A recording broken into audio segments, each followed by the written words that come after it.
ঘটনার 56 দিন পর গ্রেফতার সন্দেশখালীর বেতাজ বাদশা শেখ শাহজাহান। অবশেষে চাপের মুখে পড়ে মিনাখা থেকে তাকে গ্রেফতার করলো পুলিশ। এ বিষয়ে কি প্রতিক্রিয়া বিজেপি সাংসদ দিলীপ ঘোষের, শুনে নিন। শেখ শাহজাহান গ্রেফতার, আপনার প্রথম প্রতিক্রিয়া জানতে চাই। না, পুলিশের হাতে দায়িত্ব দিতে একটা ছিচকে মস্তানকে ধরতে 57 দিন লাগলো, তাহলে যারা বড় বড় ঘুরে বেড়াচ্ছে রাঘব বোয়াল, তাদেরকে পুলিশ তো কোনোদিন ধরবে না। নেতারা বলছিলেন 1 সপ্তাহ 2 সপ্তাহ, আমি জানি না পুলিশ প্রশাসন তারা কি করছে। পার্টির স্পোক্সম্যান, পার্টির নেতারা ঠিক করে দিচ্ছেন কাকে কবে ধরা হবে। যাই হোক, ধরা পড়েছে। ওখানকার মানুষ নিরন্তর প্রয়াস করেছেন, লড়াই করেছেন যে এই ধরনের ক্রিমিনালদের ধরা হোক। ধরা পড়েছে, সাধারণ মানুষের দাবি কমপক্ষে মেনেছে পুলিশ। শুভেন্দু অধিকারী কালকে সকাল 9:40 টুইট করে বলেছিলেন যে আগের দিন রাত 12টা থেকে শেখ শাহজাহান পুলিশের কাছে ভিআইপি ট্রিটমেন্টে আছে। তার উত্তরে অর্জুন সিং একটা পাল্টা টুইট করেন যে যদি শুভেন্দু অধিকারীর কাছে এত কনফার্ম খবর থাকে তিনি টুইট না করে পুলিশকে জানাতে পারতেন। তারপরেই কিন্তু দেখা গেল যে যে টাইমিংটা শুভেন্দু অধিকারী অ্যাপ্রক্স করেছিলেন সেটা কিন্তু ম্যাচ করে গেল। না, শুভেন্দুদা তো বলে দিয়েছেন খবর ছিল, কিন্তু এটা সবাই জানে। আর এই চাপের জন্য হয়তো পুলিশ বাধ্য হয়েছে তাকে অ্যারেস্ট করতে। চারদিক থেকে চাপ, আর সর্বভারতীয় চাপ, সারা দেশ জুড়ে ন্যাশনাল চ্যানেলে নিয়ে ডিবেট হচ্ছে আলাদা। পশ্চিমবঙ্গ, সন্দেশখালী, শাহজাহান আর মমতা ব্যানার্জি, এটা হচ্ছে আজকাল ইকুয়েশন এখানকার। সেই জন্য সবাই জানতাম আমরা ওখানেই আছে, পুলিশ ইচ্ছা করে ধরছে না, কোর্টের কানমূলা খেয়ে এখন বাধ্য হয়েছে ধরতে। কালকেই হাইকোর্ট বলেছিল যে কেউ ধরতে পারে, কোনো বাধা নেই, পুলিশ, ইডি, সিবিআই যার হাতে আছে। তারপরে পুলিশ ধরলো, কিন্তু পুলিশকেই তো ধরতে হবে। ইডি ওখানে কী করবে গিয়ে? জঙ্গলে কাউকে যেতেই দিচ্ছে না। আর ইডির লোকেদের পক্ষে ওখানে গিয়ে পৌঁছে কিছু করা মুশকিল আছে।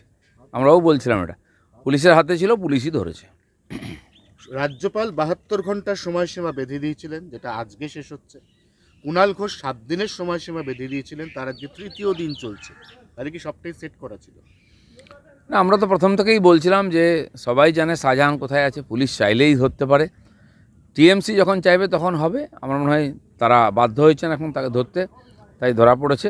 এটা যদি আগে হতো তাহলে হয়তো বিষয়টা এত বাড়তো না। শেষ প্রশ্ন, এবার কি তাহলে সন্দেশখালী শান্ত হবে? সেটা তো ওখানকার লোকেরা ঠিক করবেন। যাদের জমি বাড়ি নিয়ে নিচ্ছে সেটা তো ফেরত চাই।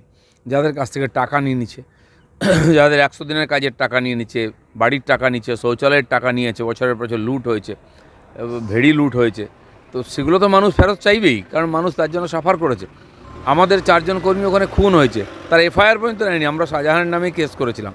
সেগুলো নিতে হবে, তবে মানুষ শান্ত হবে। তা নাহলে কী আছে, জায়গায় জায়গায় এরকম অন্যায় অত্যাচার চলছে, আন্দোলন হবে, একজন কাউকে ধরে নেবে, তারপরে চাপা পড়ে যাবে, তা নয়। বা টাকা ফেরত দিয়ে দিল, চাপা পড়ে যাবে।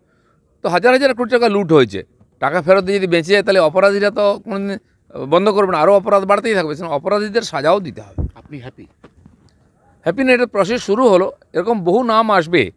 এই যে আনাকানি করছে, ধরতে চাইছে না টিএমসি, তার কারণ ওরা জানে পরপর লিস্ট আসবে, তাহলে সবাইকেই ধরতে হবে, আর ধরতেই হবে একদিন না একদিন।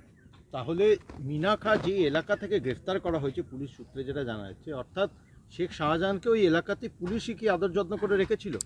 দেখুন, বাকিদের জন্য ওখানে যাওয়া আসা বন্ধ, কিন্তু সন্দেশখালী থেকে মিনাখাতে কী করে এলো শাহজাহান?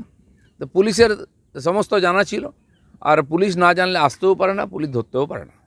এ বিষয়ে কি প্রতিক্রিয়া সিপিএম এর রাজ্য সম্পাদক মোহাম্মদ সালিমের, শুনে নিন।